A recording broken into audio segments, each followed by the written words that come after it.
Hello guys, and welcome to another day in paradise, and welcome to another edition of the Unapologetic Negropian. In today's video, we're going to be talking to an African-American woman who has had a torrid time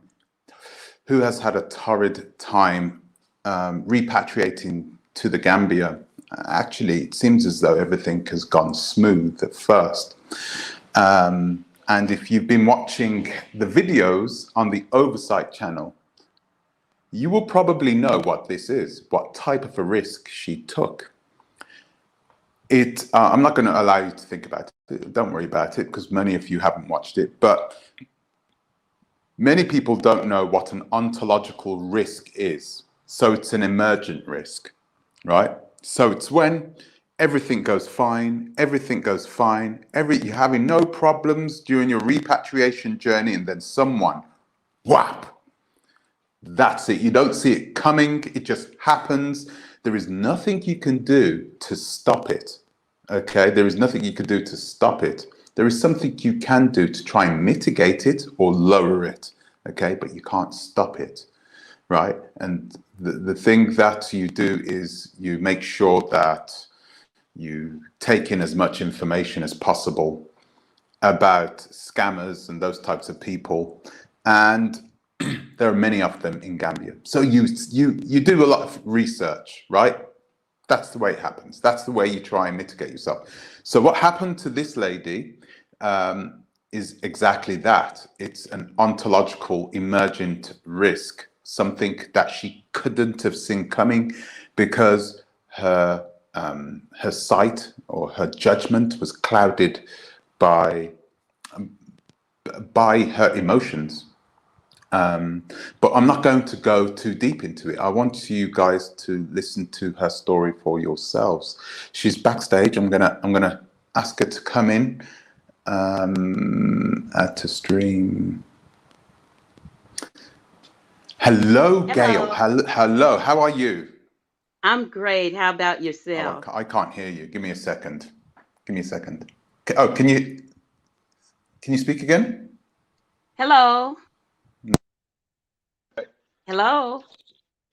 Oh, now I can hear you loud and clear. Nice one. Okay, great. I'm fantastic. Good. Fantastic. And you're in Atlanta now, so it's quite early in the morning. Yes. Yes. Yeah. I could tell it's early in the morning because we don't have many people on watching us, but it doesn't matter. Once they wake up, they can come back to this and they can watch it for themselves. Okay, great. I'd like to say just hello to some of you. Got BR. He's always here. Don't you ever sleep? Module Min, Black Man. I've never seen you here, but good to see you here. Peggy Paris, good morning. Hello, how are you doing? KS, hello. Thanks for joining us, and Ronald Barnes, thank you. So, yeah, I mean, you didn't really tell me your story, but you sent me an email with documentation of a letter with a pretty detailed outline of what happened. Okay. Yeah. So we're going to go over that, but first, I want people to sort of know who you are, what makes you love the Gambia. Why are you planning to try and get to the Gambia to live there and so forth? So, if you can just introduce yourself and then. Okay. Okay. Hello, listening audience. I'm Gail, and I've been a nurse since 1996. I've fallen in love with the continent of Africa for many, many years. I met a lady at a festival in Memphis, Tennessee over 20 years ago who is Gambian, and we developed a relationship. And one year she just invited me. I really wanted to go before, but this particular time I was able to make the trip happen, December 2019. My visit there, it was just amazing. Of course, you see negative things, but my eyes, excuse me, my eyes only saw the beauty of the country, the beauty of the people, how people could be poor yet so very, very rich. And I left there with a deep desire to return to the Gambia. When I arrived back in the States, a vision was given to me to start a project to help the children there continue their education. And that started me to develop and talk about a project that I wanted to do there called the Ambrit Door Connection, where we get support, financial support for children 6th grade and up, since 6th grade is the year that a lot of the students were not continuing their education, dropping out for various economic reasons. So yes, Can I ask a that question? was yes. Is education in the Gambia free for those children? Some Oh, it sorry. is free. It is free to a certain extent. It goes to, I believe, the 6th grade. Mm, There's a lot of educational opportunities, but also there's not a lot of educational opportunities for certain groups and locations of children. I went into it with my just a zeal to help. Like I said, I am a nurse. I've done mission work, and I've always wanted to go to Africa, but I thought this was the perfect marriage. I being able to return to the motherland and then also fulfill a dream of helping people. That's mhm, how I got to the Gambia. okay. And okay, is this the same friend that I spoke to? It is the same friend that I've spoken to, isn't it? Or is oh Pardon no, me? you said it was a Gambian friend. This Yes. Gambian friend. Has she is she living in the Gambia now? Is she still there? Oh yeah, she lives in the Gambia. She's an older lady, so she's not traveling as much as she used to. Uh, She is over the she works with a group of ladies bringing their wares to United States. And like I said, I met them at a festival, met her mhm. at a festival in Memphis, Tennessee. Okay, okay. And I need to ask this. Now that no, actually, I don't want to go into this yet. Actually, I'm going to allow people to hear exactly from you your story of what happened, because you say it in really good detail. You say it in a way in which people are going to understand, because you got to. I'm not what many people, especially men, what we don't understand is the way how women work. Right? Sometimes we don't understand. Every now and again, you'll get one man who knows how to Hmm. manipulate a woman into doing the Hmm. things that he wants. And I think this is kind of a classic case, right, of what happened. So I'm going to allow you to get into it from the start. So you visited the Gambia. Let's start from there. You visited the Gambia. Yes, yes. Uh, Okay, first of all, I would like to say there's always three sides to a story. My side, the other person's side, and then the mhm, truth lies in the middle. I'm going to tell you my story closest to the truth as I recall it, okay? I don't want to say that all Gambians are this way. This is a classic example of what someone can get into, a female can get into without doing a lot of research and stepping outside of known, trusted resources. Okay. I took exactly. my independent United States self over into an area that I had not done a whole lot of research about culture. Okay. So, Hmm. December 2019, I had gone to Dakar, wanted to visit Goree Island and some other things, cross back over the Senegambia border. I was asked to get off the bus to check my documents. There, I went into the office and this immigration officer. Are we using names or not? Yeah, you can use any names you wish. Anything you Okay, wish. because Yeah. it's important. It's really important. Mamadou S. Imbalo was the immigration officer. He asked the basic questions, I guess, in my document about my stay, who I was staying with in the Gambia and how long. He stamped my visa. He asked for contact information where I was staying. I gave him my friend's number and then also my number. When I arrived Mm. back to the Gambia, she said an immigration officer called and said that you had made it across the border successfully and you were on your way here. I said, oh, great, you know. So about 3 days later, I started receiving texts from the guy. At the time, I didn't even know who he was because that meeting at the border was very quick.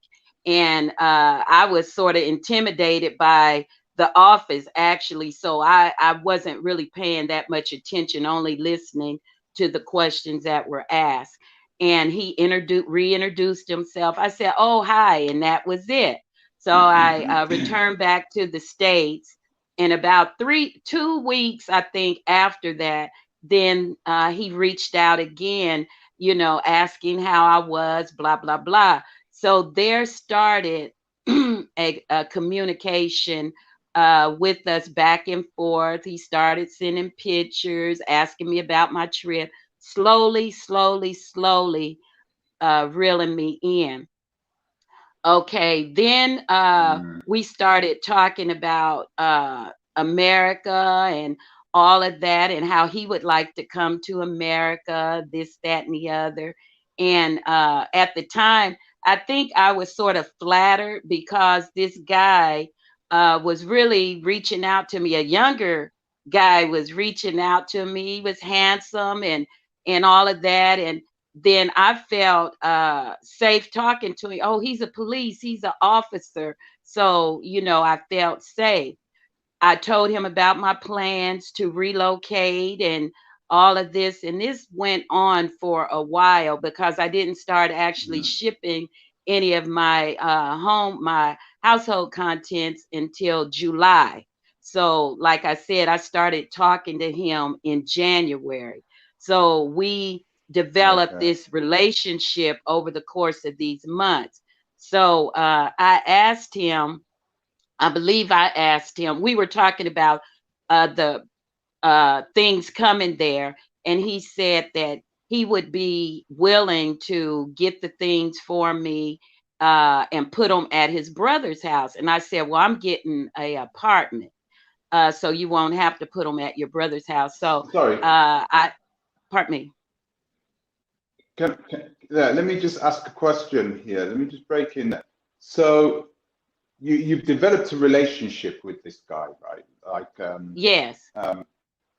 perhaps a bit more than just friendship. Is it at this time? Is it a little more Yeah, than friendship? yes, yes, because at first I wanted to hire Okay, him okay. as security and a driver and like a personal Hmm. bodyguard. And my children, we talked about it and they Hmm. felt very comfortable with that because they said, yeah, you're going to need a man, you know, while you're over there. And being that he's a police officer and he knows the area, and he said he spoke 4 languages, they, you know, all of us were in agreement that this would be a good connection. Then the relationship, the conversation started going into more of a romantic overtone. And I was like, hey, do you know how old I am? Blah, blah, blah. And he was like, age has no difference. Here, you know, it depends on who you have something in common with. So, yes, it started taking a romantic overtone at this point. So I agreed that, you Hmm. know, for him to pick up my for him to be the one to go to the warehouse and get my things from me. I found an apartment. He went over. I found the apartment on YouTube, by the way. He went over and met the Oh, landlord took videos for me, and I secured my apartment. Then a friend of mine she Hmm. wanted to go with me, and we were gonna stay like 6 weeks, extended stay, and we talked about renting a vehicle. And then I checked it out, and I said, "Oh, the vehicle renting for over 6 weeks is gonna be expensive." And she called me back and said, "Well, why don't we just buy a used one here, have it shipped, and you keep it because you're going to be living there. You're going to need transportation anyway." So it sounded like a great idea. I reached out to Barlow, and he said, "Yeah, that would be," they tried to encourage us to buy it over there, but we were afraid that if we bought it over there, we didn't know nothing about maintenance over there. Here we could have it checked out before we shipped it. So we felt like that was the Hmm. best thing for us to do. So I talked to the Yeah, shipper yeah. and asked him what do I need to ship a vehicle? And he said the original title. So we got the title. We bought the car, got the title, and it was shipping. We did all of this like in 2 days. He Can I said, ask "Who's it?" you, Yes. how much did you pay for the car, if you don't We mind me asking? paid 3,100 for the car. The shipping was 1,500 and customs was 800. Oh, that's not And bad. so, no, no, no. And Barlow said the reason why the customs was less expensive was because they gave him a deal because he was an officer. So I don't know if that was true or not, but custom, it can range, varies. So anyway, Hmm. the thing of it was we were supposed to meet in December. All my things started arriving. The car got there October 23rd. Well, he never had driven, no license or anything. So I'm like, how would the car get from customs to my apartment? And he said my nephew will take it there. My landlord was already aware that the car would be parked there. He told me, fine, everything is secure. My apartment has security and a gate. We Hmm. arrived, me and my girlfriend, in December.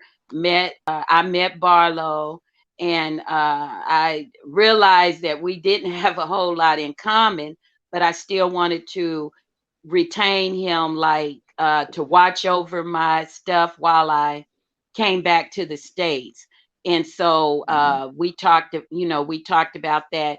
You come by on the weekend, check on the apartment, but the car was supposed to be parked at the apartment because, again, it was for my personal transportation, and also somebody else had given me money on it. Lillian had given me Okay, money on it. so this immigration official, you've told him, listen, we're not going to work out in that sort of a sense. We're not going to work out in a romantic sense, okay? Because No, you're not sort of. I didn't really tell him that way because I was afraid, because he was supposed to be Ah, watching over my stuff. So what I okay. did, so this is what I did. I said, if things don't work out, I said, can we still be friends, and would you still be able to take care of business for me, Mm, and I would even pay you?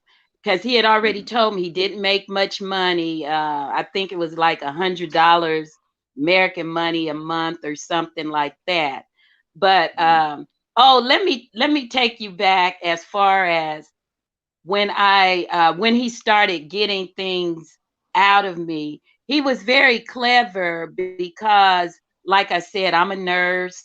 Very, when somebody says they're in need and all of that, the pandemic had hit and it closed down the Senegambia border, where tourism was at a halt. And most of those Mhm. officers, they get little tips from the tourists, and they use that money actually to really survive off of and do extra stuff. So at this point, he was not getting any of this money. So water and food and all of this was at a minimum. He told me about his mom in the village, and the supplies, commodities didn't make it there, and all that stuff. So I started saying that I was doing like missionary work for real, then charity. So I would send money via out there to him and his family, and even when the celebration Tabaski came, I made sure they had the ram. You know, I said if he helps me, I'm gonna help him. So I thought it was like a mutual thing, a win-win for both of Yeah. us. Okay, so fast forward to December, and I said that I saw Sorry, that sorry. no, Just real quickly, I just want to tell the people who are watching this. This is highly typical. This is what a lot of people do. Clearly, when we're coming in from the diaspora, a lot of us think in a rational way, right? In a rational way, but from the perspective of somebody who is from the West, right? We have a Western mindset. So we always think, yeah, that's good. There's always money coming through. Everything is going to be okay. And when you try and communicate that to someone who's earning what, $150 a month, right? And you put them in a position where this person who at one point was earning $150 a month, you put them in a position where they are having to deal with merchandise, cars, electronics, things that are worth up to $10,000. He'd have to work 10 years in order to receive the goods that you pretty much take for granted. It's like, $3,000 cars. It's nothing to us, well, but to him, it is something. Sorry, yeah. very, very, very, very much so.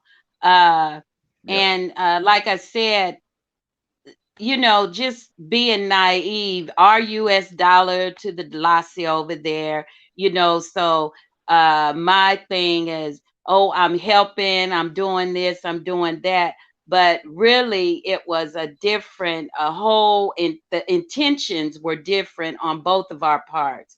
Mine was more of a sincere intention because I really wanted to see him do better. I even talked about sending him back to school. I said, yeah, because if you do better, your family will do better, and this type of thing.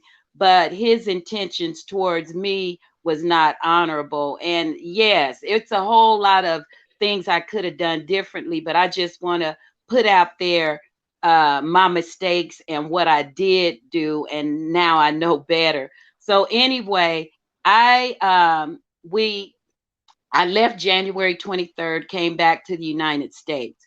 At that time, I reassessed and I made my decision to cut it. I said, no, I'm not even going to deal with this person because I don't want to mislead him thinking it's going to be anything else. Now, I had driven the car. I started driving in Gambia 2 weeks after I got there. I knew how to drive. And anybody who's driven in Atlanta, you can drive in the Gambia, okay? So I drove there and I got pulled over at a police checkpoint, and they asked for the documents. Well, the registration that was in the car had his name on it. And then they let us go because he was an officer, blah, blah, blah. So when we got back home, I said, hey, Barlow, I said, we got pulled over. The car didn't have a sticker, and the registration has your name on it. And he said, yeah, I did that to get it out of customs. I said, well, what about the sticker on the car? And when are we going to put the car in my name? He said, well, you can't do it until April because that's when the new stickers come out. I said, April. Okay, so I remembered that. So when I got back to the States, I decided I was making a trip back to the Gambia in April to take care of my business. So I called him and I asked about the sticker on the car. I left money for it, and I asked him how much it was. Did he get it? He said, yes, I got it. It was free because I'm a policeman. I said, oh, okay. Well, what did you do with the money? He said, I spent it. I said, you just spent it? Wow. Okay. You didn't think nothing was wrong with that. You didn't call and say anything. So of course I said, yeah, I got to go back over here. I made travel arrangements to go back over there. But I made this is a big mistake I made. I was talking to my Gambian friend, and she told me if I was going to cut it off with this person, don't tell anybody until I get back over there because this particular tribe, they won't do things above board. They will do. She she knows about this tribe, Fulani, and she said they Yeah. will do things under the table, but they will get you. And I remember she said that. So I was telling Lillian that that's my friend. I said, I'm going to go back over to Gambia. I'm breaking it off with Barlow, blah, blah, blah. But I want his friend Simba to be sitting there with him because Simba was like his mouthpiece, his translator, whatever. And so she said, well, I don't think that's right. You bring Simba in there without at least telling him. So I told Simba, I said, but don't mention it. I'm coming over there and you guys are going to be at my house and I'm going to tell him, get my keys back for the apartment and the car. Long story short, he told him. So when I got back to Gambia, he had gone through my house and taken what he wanted to take out of there. At the time, I really didn't know I was going to have problems with the car because we were supposed to meet at the police station, which we did meet at Serakunda police station, but then we were told you have to go to Banjul. So that was on a Monday. We went to Banjul on Tuesday to transfer ownership. Met at the Ministry of Justice office, and this guy said Barlow introduced him as his brother. Well, a lot of times they say this is my brother. They're not talking about blood related in that sense. So anyway, they started talking in Fulani, and I had no idea what they were talking about. And then the guy looks at me and says, "Well, he Barlow has told me you giving him this car as a gift." I said, "No, I have not given him this car as a gift." I said, "This is my car. I drive my car. What are you talking about?" Then they started talking again. Then he says, "Well, he says he agrees to return it to you as a gift for love and affection." I said, what love and affection?" And then the man said, "Well, you have two choices. You can either say it was a gift or you can say it was a purchase. You sold it to him." I said, "Sold the car?" I said, "No, because y'all trying to get some more money out of me." That's what I'm thinking. Oh, And for so he sure. Well says, done. okay, well, he says this is his own decision. He's going to return the car, transfer ownership. Let me see your passport so I can type up the document. So I gave him my passport. But when the guy went out to print off the document, then Barlow was saying, "I'm not going to sign it unless you give me something," he said, "in my house." I said, "Only thing you got left in there is a prayer rug, and it's in the car. You can get that anytime." But anyway, he said, "Well, I'm not going to sign it." I said, "You're not going to sign it?" So when the gentleman came back in, I said, "Look, he said he's not going to sign it." And so at that point, something told me to get up and leave. I didn't sign any document. I got up and left. Well, at that point, I knew the guy was trying to keep my vehicle for real now. And so that was on a Tuesday. I was due to fly out Friday. I asked my girlfriend's husband if he would drop us off, me and my friend, at the airport and park the car in his compound, which he did. Another mistake I made, I went by the warehouse where I normally get my shipment because I was having something else come in and say, "This is the guy who's going to pick my things up when they come." Little did I know the guy working at the shipyard, he knew Barlow and he knew this guy that was in my car. So the Ah, car, yeah. yeah. So we flew out, and when I get to Chicago, I looked at my phone and I see all these text messages. That very night, Barlow with the police officer went over to where the car was parked and had them to go to the police station. And the whole thing Mm. about this car is that I supposedly gave this guy this car for sexual favors because I'm such a desperate, Wow. sexually deprived older woman. And Well, the can I say thing something? that's very, I want to pardon say me? something. Oh yeah, I Yeah, want to say something to everybody that's watching. You've all heard that excuse before, right? You've all heard it before. Actually, um, uh, we heard Crazy Boy say it last week, right? We heard his friend say it last week. We're hearing all these men saying this. Oh, this woman, she used me for sex and yada yada yada. You know, she used me, and they're over here using us and trying to find young men. They all use that, and it's weird. It's weird that they are using this, and it's not surprising to hear this man use the exact same excuse. It's like they don't have any other excuse to use. But that, in yeah. reality, we here in the West, that would be like, okay, perhaps water off a duck's back. Yeah, look, he's trying to discredit me, but people aren't going to believe that. But over in the Gambia, with the Gambian officials, these are not people who will know better in reality, and they will listen to that, and it will influence them to a degree on whatever decisions they make. And this is the reason why they say what they say. It's all right. Carry on what you're saying. So he's made this accusation that you were, of course, trying to use him for whatever reasons. And Yeah.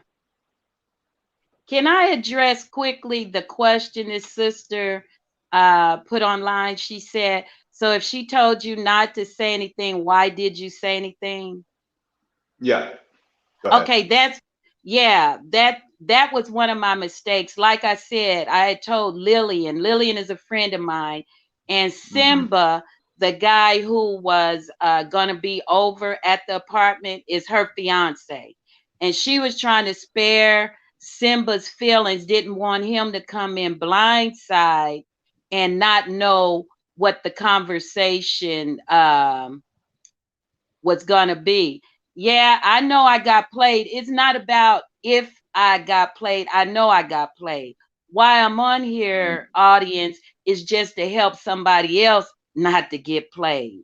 Okay. Yeah, So yeah. anyway, and it wasn't even about sex because really we didn't even have that much, trust me. It wasn't about that. The thing of it is when you're shipping, and I'm giving you some information too. When you're shipping, like the car, you have to make sure that when it's released in a way that does not give ownership to the receiver. Okay, Hmm. that was a problem too. So all the documentation for the vehicle is in this person's name. So the authorities, they called me, they asked me my age. Do you know his age? And I said, I know you guys have a reputation for that, but honestly, that I don't have to pay anybody for no sex. That's not what it's about. It's about a person in his position targeting me to victimize me and get exactly what he wants. And the car is not even that expensive, but it's the principal thing, and it's about my reputation attached to my project over there also. I'm not over there just for personal satisfaction. I'm over there to do uh my purpose. So anyway, we're Hmm. still in the process of trying to get the car returned back. The shipper has gotten involved because he realized it was his people at the customs that were also manipulated in a way because they really shouldn't have gone with what the receiver said. They should have made sure, contacted their boss. He would have got it clarified with me that the car was only supposed to be picked up and delivered to the apartment like the other household items had already been done. They had already been there. And then what I wanted to say about trusting people, I had even Gambian Americans tell me in hindsight about certain things I know now about taking my time, keeping my circle very small, only trusting the people within your circle of resources that have already worked with the diaspora, have already have a reputation of high integrity, honest, trustworthy, and don't try to go over there and do things on your own like I did. So that's basically what happened to me. Let me ask a question. So, where are you at now exactly in your head? Have you sort of relinquished the car? Have you just said, "Listen, just I'm not even going to follow after it anymore. It's too much of a headache." No, I haven't relinquished the car. I just spoke to a gentleman yesterday who has a great reputation working with the diaspora in Gambia, and he has gone the limit as far as going to the immigration office where this guy worked. He didn't show up yesterday. They work a half a day on Friday, but I believe somebody hit him off, said, "Hey, they're here." I did send him the letter, which I forwarded to you, so they can get a overall picture, because they don't know me. They're just talking to this guy, and you're gonna believe who's in your ear at that time. Me, I wanted them to see exactly how we even met. I didn't reach out to this person. He met me at the border, and he was the one that made the initial contact. Now, as far as my dreams and visions and all of that of the Gambia, I'm not gonna lie, it was shaken after this, because I was trying to lump everybody together, African scammers, blah blah blah, other things that people were saying, but I had to quickly relent and say no. This was one individual, a very horrible individual, and all the people there are not like this person. Now, will I operate much differently when I go over there? Of course. Of course I will. And Okay. I'll Let me ask you this. So, where does this guy actually work? Does he work on the border? Does he change no. where he He works? transferred. He transferred from the Senegambia border. He's now at the Serekunda police station. Oh, he works at the police station. Yes, the Serekunda police station they have a building where the regular police officer, then they have another building where immigration, and he is an undercover.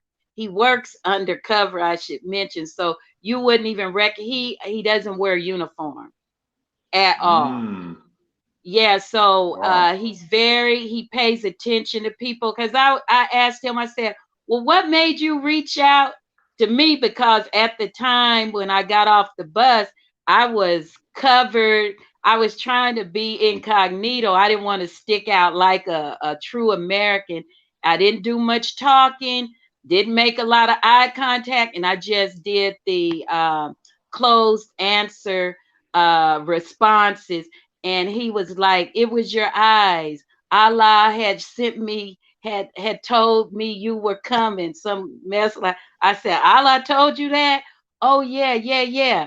And so, it Wow. was, I kept asking him, what about me? I said, oh my God, I must have really looked vulnerable and stupid for this person to just reach out and already know in advance what they were gonna, what their motive I don't was. think it is. I don't think you was the first person that he reached out to that day.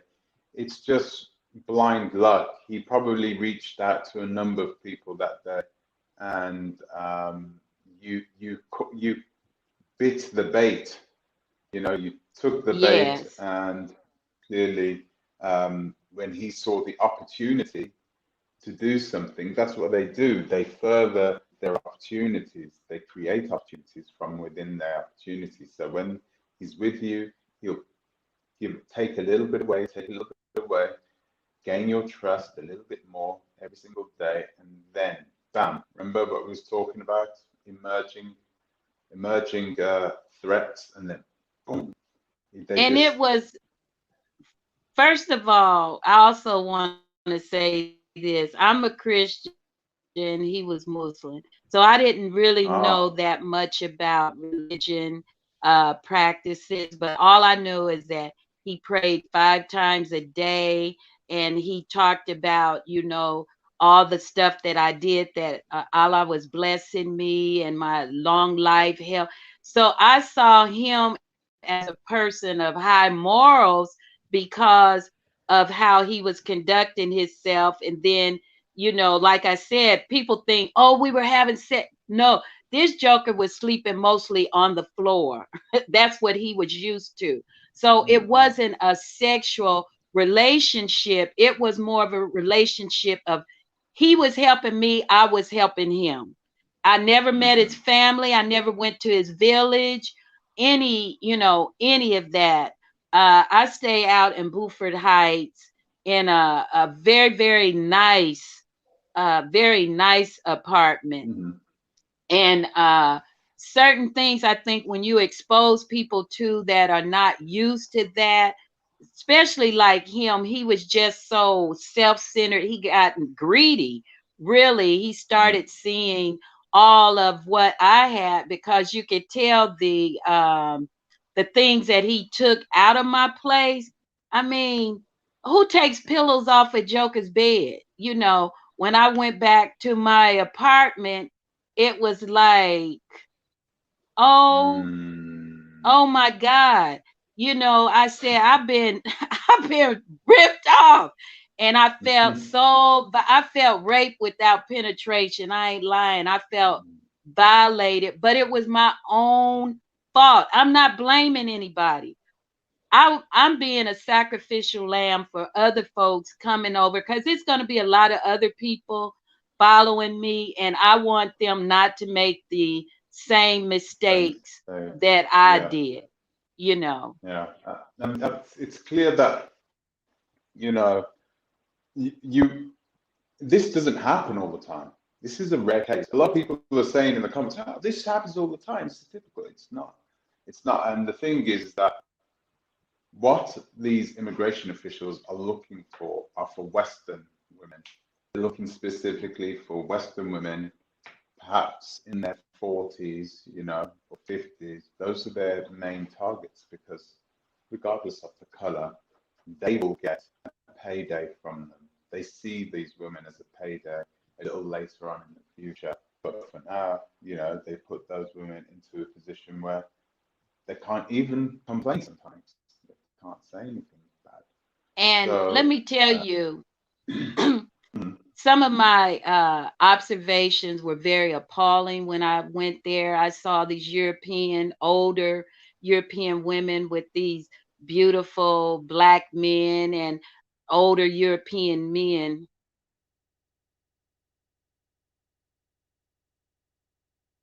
oh, sorry. I'm, I'm, can you see me? Can you see me? There you go. Sorry, carry on. Hello? Yeah, I can hear you loud and clear. Sorry, carry on with your story. Okay. And I was always saying, oh my God, how sickening is that? How blah, blah. I was saying that. And then what was so disgusting, he tried to paint a picture that I was the very person, the people that I was pointing the finger at. I said, oh no, I'm not that. Trust me, I'm not over here to pay for any pleasure from anybody. Trust and believe that. I'm over here to take care of my project and do my thing and live in in peace. You know, This is the yeah, gentleman. that's him. That's him. And Yeah. he had told us that he's not on he said don't ever put my picture on Facebook because I'm an officer, blah blah blah. But June 30th, all of a sudden, new to Facebook is this person. And when I looked, I said, oh, look, I guess he's trying to really reach out and get somebody now off of Facebook. But anyway, it really made me feel hurt that I was taken like that, and then that I was trying to help Hmm. him, his family. And it's a hard lesson. It made me look at myself in a different way. How can you be so strong in United States and you go to another country and let your guards down to the point where you get taken like this, you know? Yeah. There isn't. It's very difficult. You see, once you relinquish authority to somebody else, and you don't really know that person, you really are Yeah. putting yourself at risk of something negative happening to you. You know, there's always some good that come out of it, but in general, when you've got to ask yourself this question: when people who are working and not earning a lot of money at all, they're the very Hmm. pinnacle of this person's boss is earning, you know, uh, anywhere up to $1,500 a month. You know, that's the top bosses. You know, so it's rare that they see this kind of money and see this kind of opportunity. It just doesn't happen Yeah. every single day because most of the it doesn't happen very often. They know this. They know this. Sorry, he's a handsome hunk who looks like a Romeo in bed for a desperate. Yeah, well, you never know. You know, they aren't. They aren't. They aren't these types of people. What he is he's just an opportunist. He may work for the government, but he's happy and comfortable enough to do something like this because he knows he'll be able to talk his way out of it.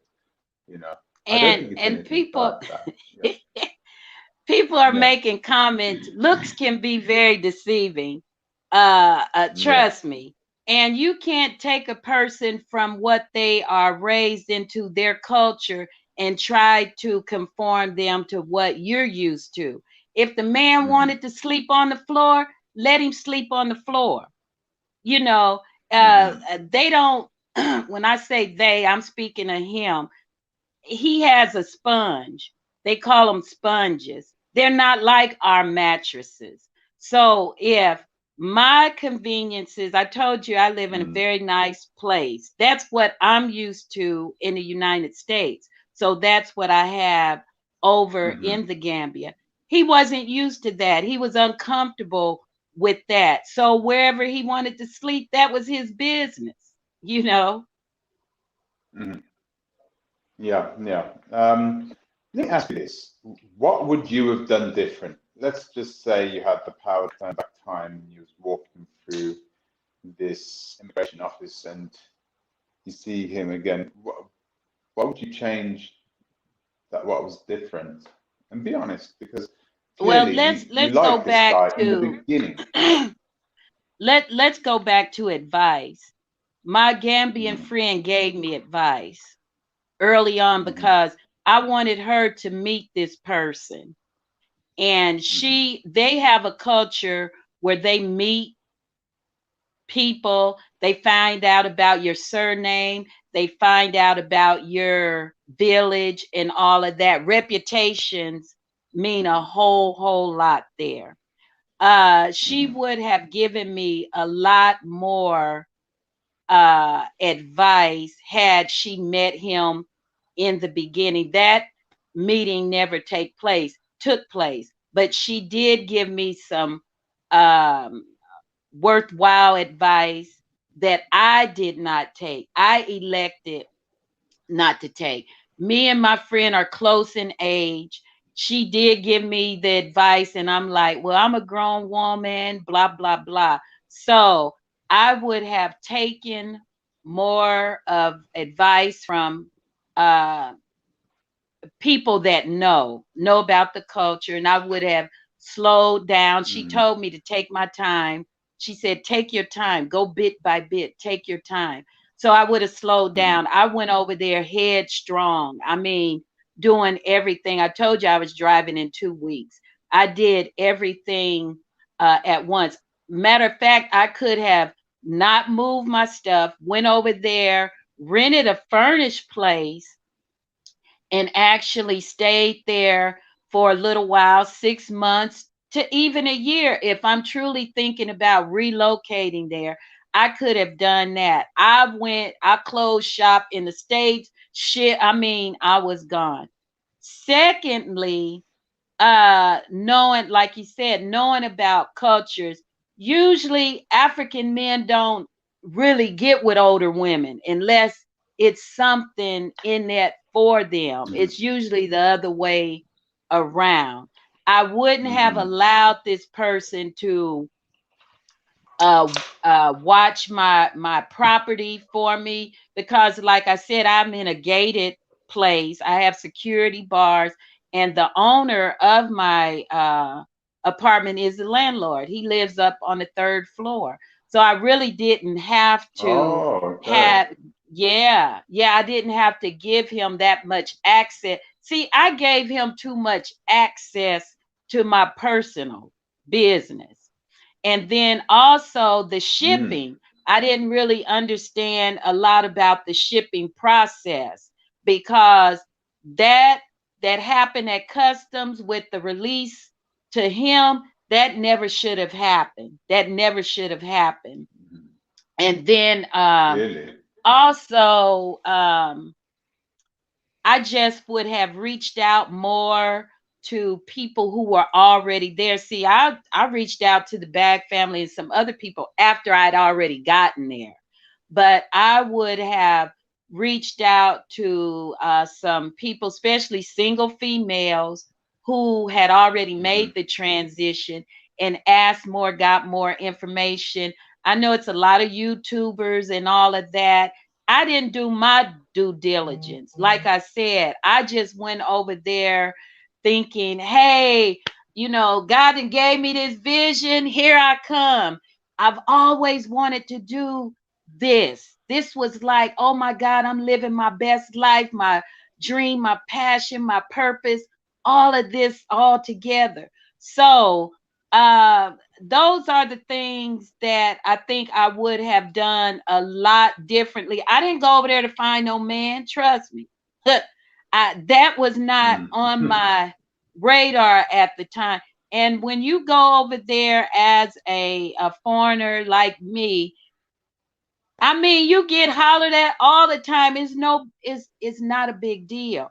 But I would have just taken advice from people who know they're Gambian, so they know they're trusted, and I should have listened more instead of trying to reinvent the wheel my own self.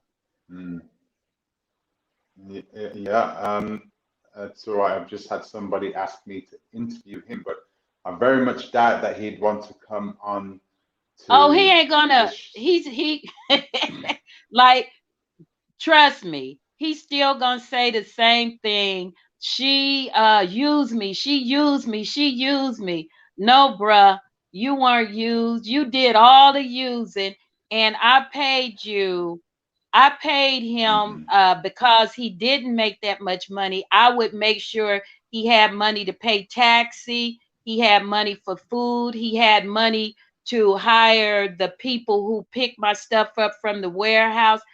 All of that was taken care of by me. Well, So I mean, he didn't have anything to give them. So I had to make sure that my stuff was delivered, and he was paid in full, handsomely. He didn't lack anything. Trust me, because what is $100 to us? You know, we blow that It all the isn't a lot. Yeah. time. Yeah. Yeah. Yeah. Yeah. It is. It is not a lot, and this is the problem. This is a big part of the problem that a lot of people they're unable to not just translate the languages, but they're unable to translate the actual environment in which they've moved into, monetarily, Yes. financially. The people are in a they're in a different zone to you. Okay, so you know, if you go out to a nightclub, you know, you spend $150, that's somebody's hard work, For the whole 12-hour month. shift for the Yeah. whole month, maybe, sometimes even Yeah. more. So you have to take that into consideration, and and you have to keep your ears and eyes open. You know, All the read those time. signs. Yeah, read the signs, read the Yeah. indicators. If you got somebody nearly in the Gambia, nearly every single time, if something is too good to be true, it is normally too. It's normally the case. It was too good to be true because it's not. It's not true. And That's the whole point. I felt like a dummy, you know, but then I think I had to thank God that this happened early as it did, because we got there December 7th, and by January 23rd I already knew, oh, this ain't going nowhere, you know. But now I can Hmm. go back with a different.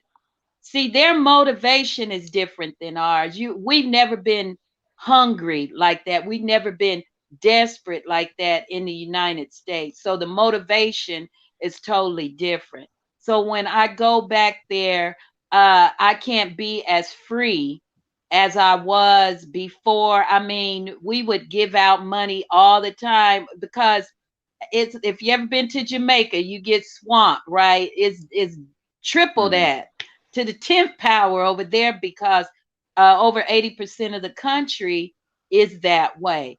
But my project is still gonna move forward. I'm just gonna do, like I said, I'll be moving in a different group. And this is very important too. My friend, who she's African American, but she lived there for 7 years. And she said also, she said, don't go over there trying to mingle with the indigenous so much. She said, you went over there trying to dress African, trying to do this, trying to do that. When you move with people on your level, you have more of the iron sharpening iron mentality, instead of people where you're always trying to give, and then it's a take mentality. It is. It is. That is a very good way of looking at it. There, a lot of them. A lot of them.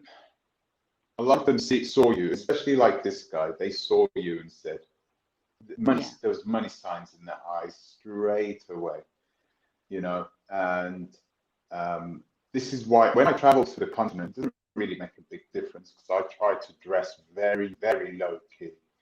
But they still know that you are not from there. They can look at your face and know that you are not from there straight away. They don't Right. even have to talk. They know you're a diasporan. So Right. it's a difficult situation. But like you said before, you know, making sure you make the right links. You know, making sure that you have people, but the good people, people that you know, people that you literally know. You know, I suppose you already did Yeah. that, didn't you, in a way? Because this friend was the person who She was my actually what go-to. She was my mm, go-to, and I'm gonna tell you that relationship has really been poisoned, because this guy went oh, over to her house and told her a bunch of lies that I right, had wow, said about her. He's very clever. I took for granted that this guy from the village was undereducated, but he is good at what he does because he is undercover.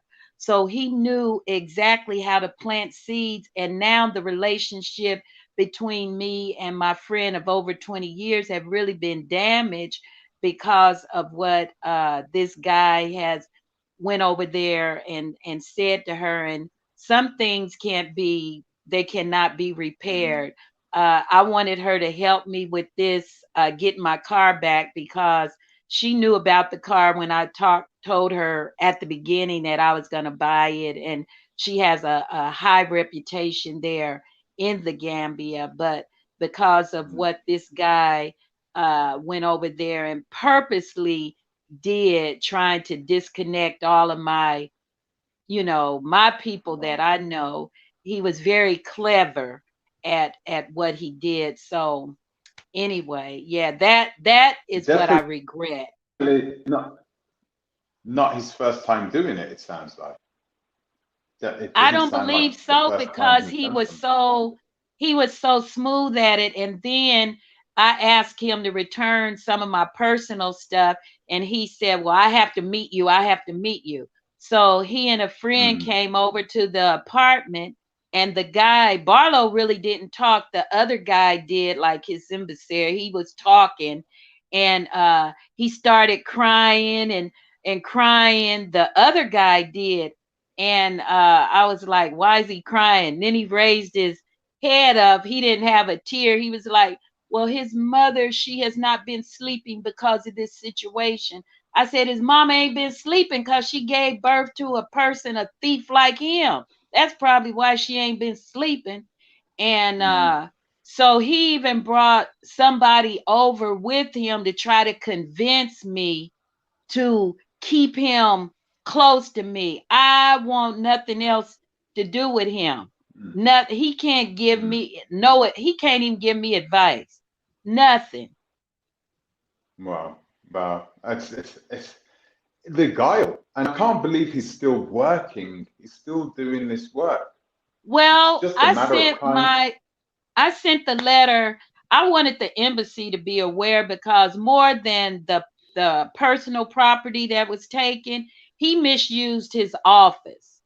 And Mhm, it's like nobody, they told me to seek legal advice.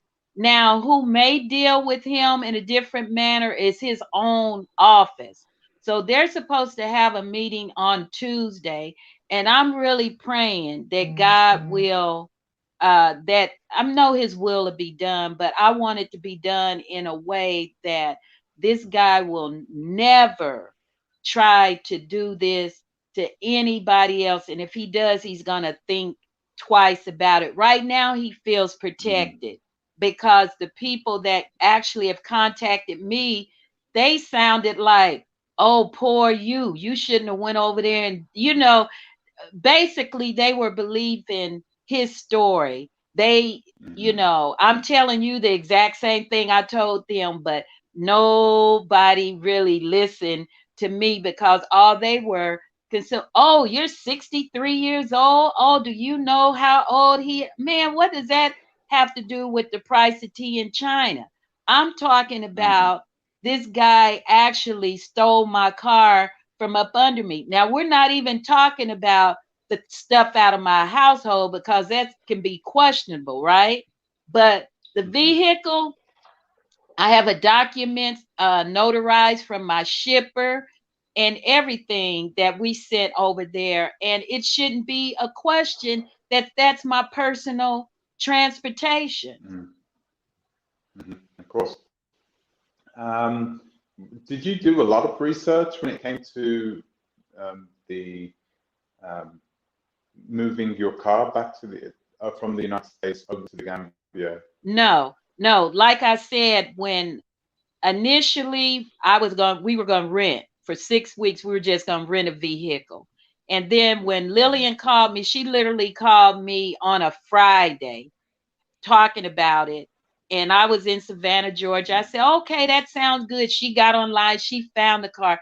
And literally in 2 days, that car was I drove from Savannah to Atlanta.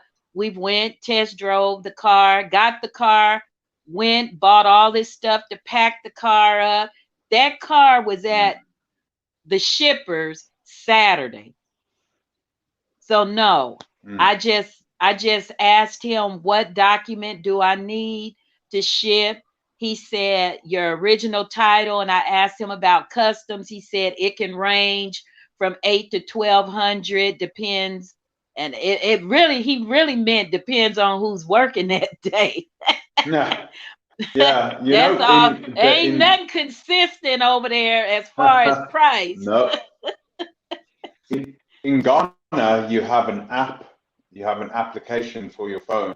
You can find out how much it takes.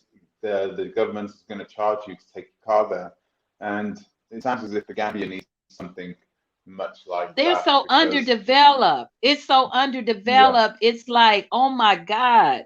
So there's no. bonuses. There's bonuses. There are opportunities to use that to your advantage. The fact that it's undeveloped and people don't seem to be taking advantage of this. They seem to be taking advantage in the way of people going over to buy cheap land or rent cheap houses or just to live cheap, period.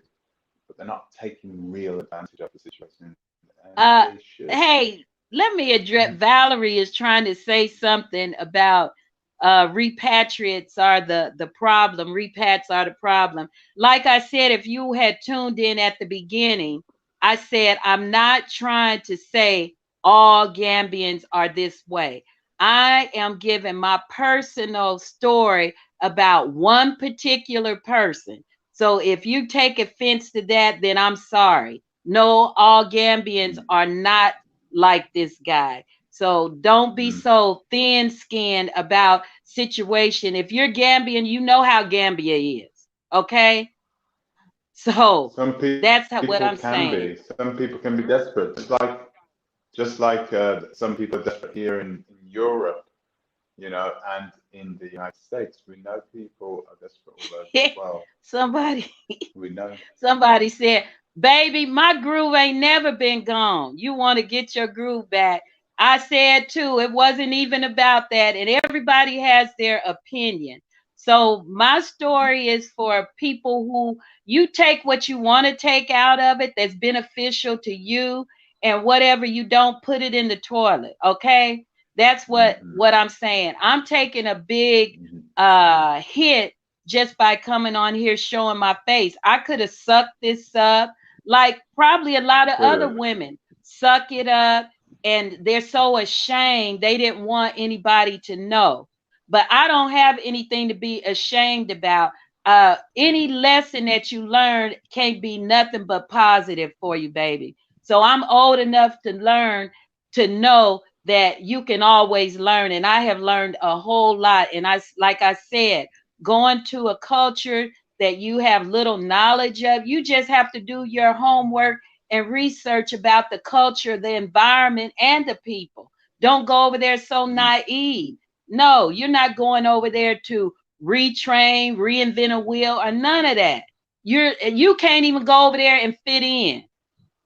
So don't try. You ain't never Exactly. gonna fit in. So I'm going over Yeah. there to do what I went over there to do, and that's it, to help. Ah.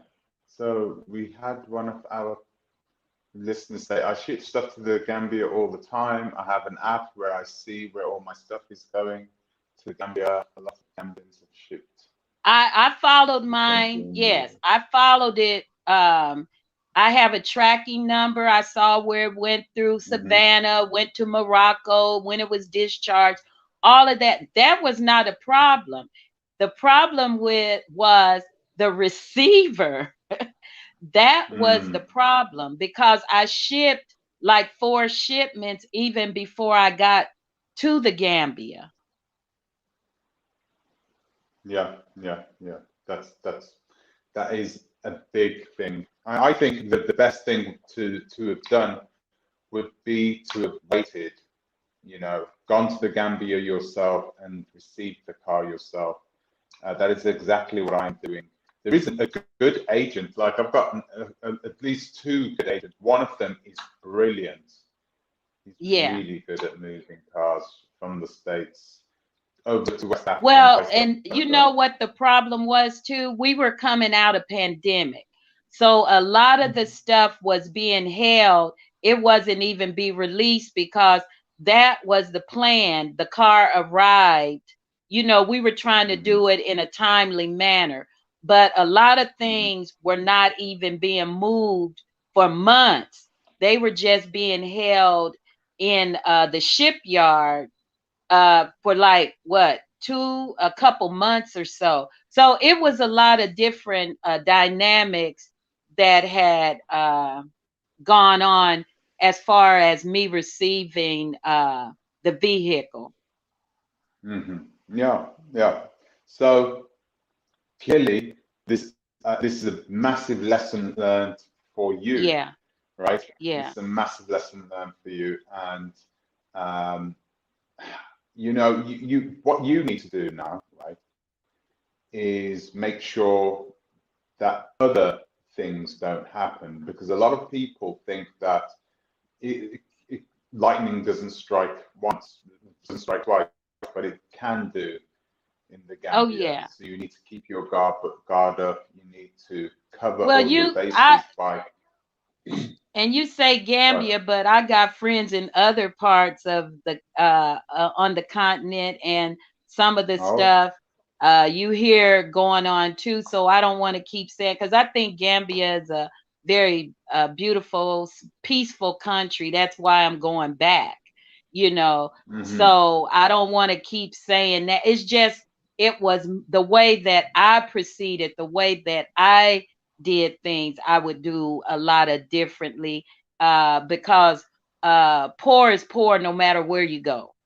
You know, if you have people that Yeah. want to take advantage of you, that's anywhere you go, right? So I don't Hmm. want to just keep targeting. It just so happens that this happened to me while I was relocating to the Gambia. Hmm. Okay. So, guys, this is what I'm going to do. Actually, I'm going to profile this guy. So, if you are planning to go to Gambia, if you're planning to shift your goods over there, if you're planning to go there and you get pulled out of the line at the airport or wherever, and you know this guy, you know why he's pulling you out of the line. Okay, the Hmm. same reason he pulled this lady out of the line because he needs to see he profiled you from afar, and then he needs to see if he can get anything off you. That's all. A lot of these immigration officials, that's all they see these people when they're flying in from America or they're flying in um, from Turkey or from the Western countries, the richer countries. They see them flying, they're like, They have a they just see vantage dollar point. signs. Yeah, Exactly, they do. they have a vantage point. They're trained to pay attention to certain particulars about Yeah, people. Yeah. yeah, exactly, exactly. So what I'm going to do is I'm going to put up a photograph of this gentleman. So you guys, I've already put him up in my thingy, in my I put him up on my, posted him on my stories. Is that what it is? Stories, whatever. I posted it. But I'm going to also start a Instagram account for this channel. And the only thing is going to be on this Instagram account is just the people that we have spoken about. Just face after face after face after face, so that people can see these people. Because it's much easier for them to take down a YouTube channel, to take down a YouTube Hmm. video than it is for them to take down an Instagram photograph, because photographs are different. If that person has shared that photograph himself to you, you're allowed to use that photograph to a certain degree. So we're going to do that. We're going to do that so we can get the word out to as many people as possible. If you do want a lawyer in the future, if you really want to go through it, then you can contact me, of course, in the future. We can try and do something. But as it stands, what we're going to do is we're going to just try and make sure as many people know about this as possible. So actually, when you come offline now, I'm going to put all the hashtags so we can get as many people viewing this as possible. Okay.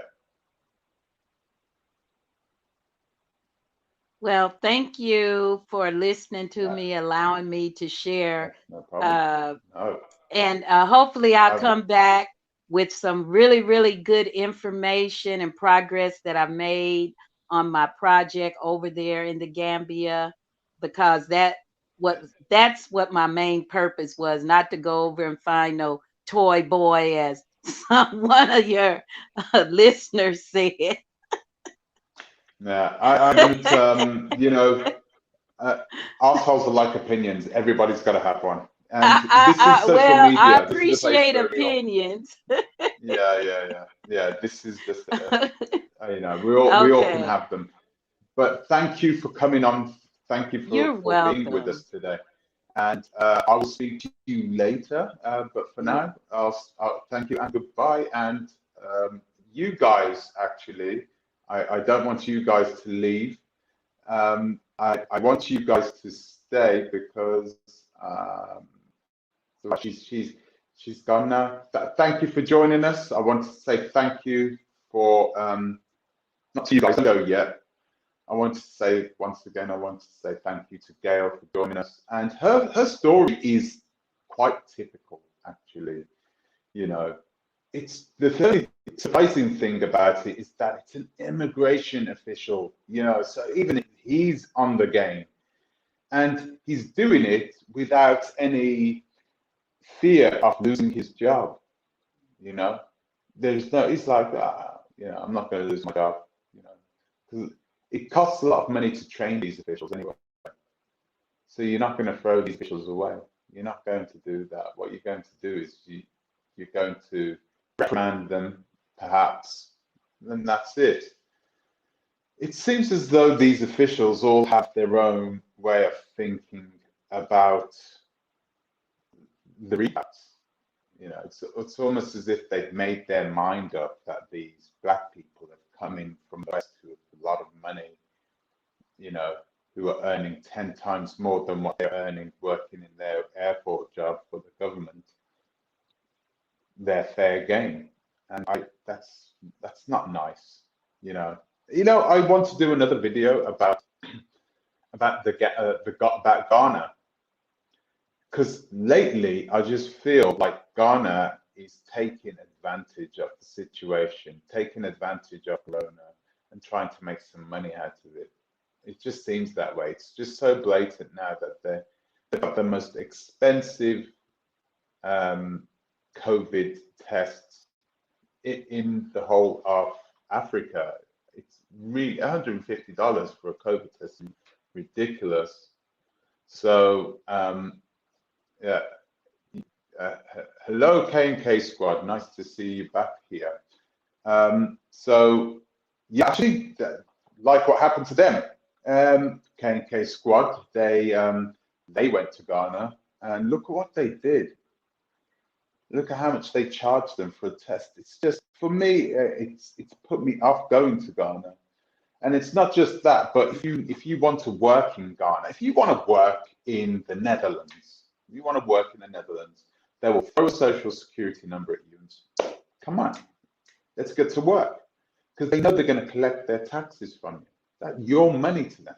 So they want you to work. They want you to bring in that tax money.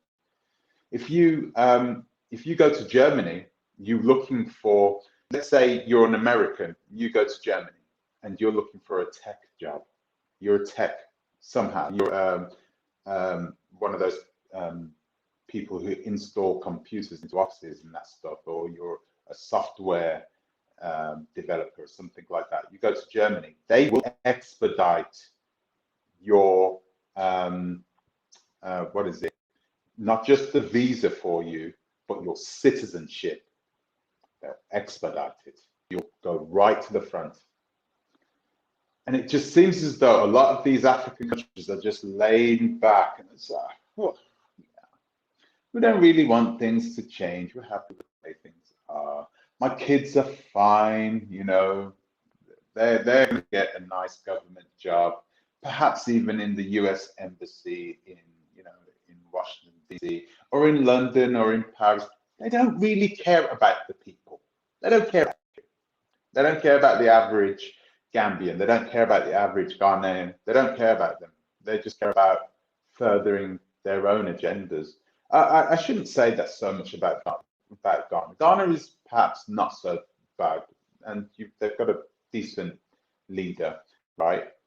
But the other places, I think Nigeria, the only reason Nigeria is doing so well is just because they have those resources. They have the good Brent oil, the Brent crude oil, and they've got plenty of it. So they're in a situation where they have nice money coming in, and they can afford to put it into industries and so forth. But these other guys, they don't care about us. All they care about is taking advantage of us as soon as we get there. And that's really sad. That's really sad. So guys, what we've learned from this is don't trust any of the immigration officials. We should know this, right? But don't trust them at all. You know, they also see you as a payday. Some of them are scammers themselves, as you can see from what this lady said. So you have to be really careful. So I'm just going to take some of your things now. Spencer, I believe it's a business for them. Even there you go. I think you're right too. I think you're right too. So I don't think these people are, you know, the guys on the front line that spots the women. I'm going to go for. I don't think they are. I think they are knowingly doing it. The people who are above them know that they're doing this, and they want a percentage, or else, you know, definitely. But that's when you know about corruption and how it works, and you know how the system works, you can live in Africa pretty comfortably. You can live pretty much anywhere because you understand that the culture of corruption, the way we've been brought up with it being an absolute bad thing, it's actually not that bad. It's not that bad, really. If it's used in the right way, it's not that bad. Because it's like giving someone a tip, isn't it? It's like giving someone a tip at a restaurant. You know that person doesn't have that much money, but hey, it's not that bad if you ask me. But we've been brought up to believe that it's evil by those powerful people at the top because the governments in our country says so. So yeah, hello, greetings from Leeds. Wow, how are you doing? You just disappeared then. Yeah, so guys, yeah, I'm gonna it is very expensive over there in case what it is very expensive, but I'm gonna wrap this up because I'm going to get ready for my next interview, and that is I shouldn't even call it an interview, it's more like a conversation because I've been speaking to Tanya Cisse, and things have been going I'm sure she's had problems that have come up, but she seems to have dealt with these problems.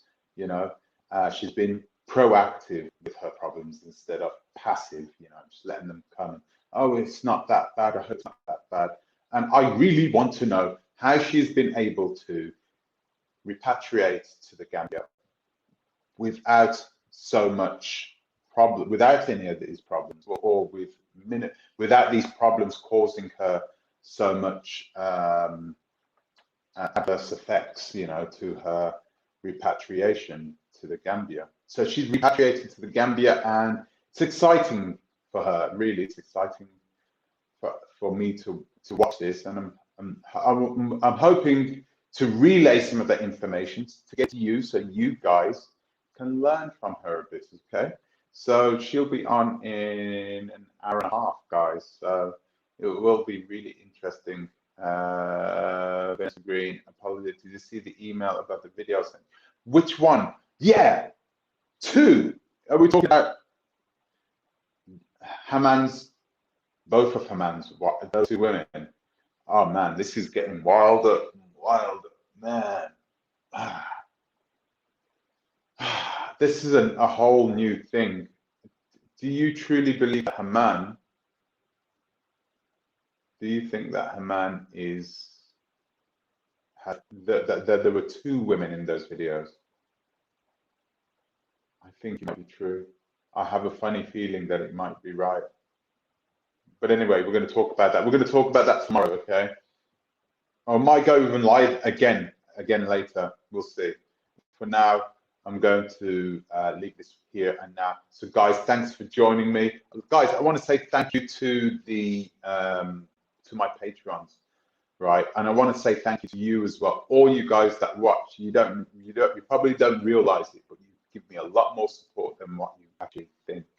I'd like to say thank you to the people who have given me the super chat. I see you guys. Thank you, Mr. Samumba. I don't remember the other gentleman because it happened right at the beginning, but thank you for the super chat. It's well appreciated. Always care for those, always respect you for those guys. Yeah. Oh man, Tanya. Okay. So you think there's a chance that this other person in the burqa, in the full veil, is actually a man? Boy, guys, yeah, thank you. Hit the like button, please, guys. Thank you very much. This is wild stuff. Tanya, we're going to have a quick chat about that, okay? We'll have a chat about that when you come on. So thank you, guys. Thank you for joining me. I will see you in the next one. Until the next time, think twice, Torah a bit, and I will see you in an hour and a half. Thank you, guys. Thank you.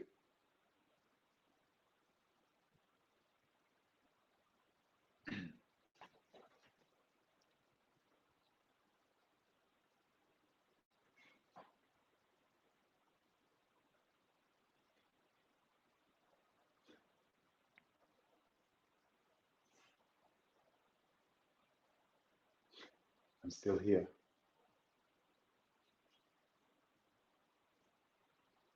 All the single repats in the Gambia are either married or dating Gambian. She is 50 plus. She was 63. No, absolutely not. Right. Having trouble connecting. Please connect your internet.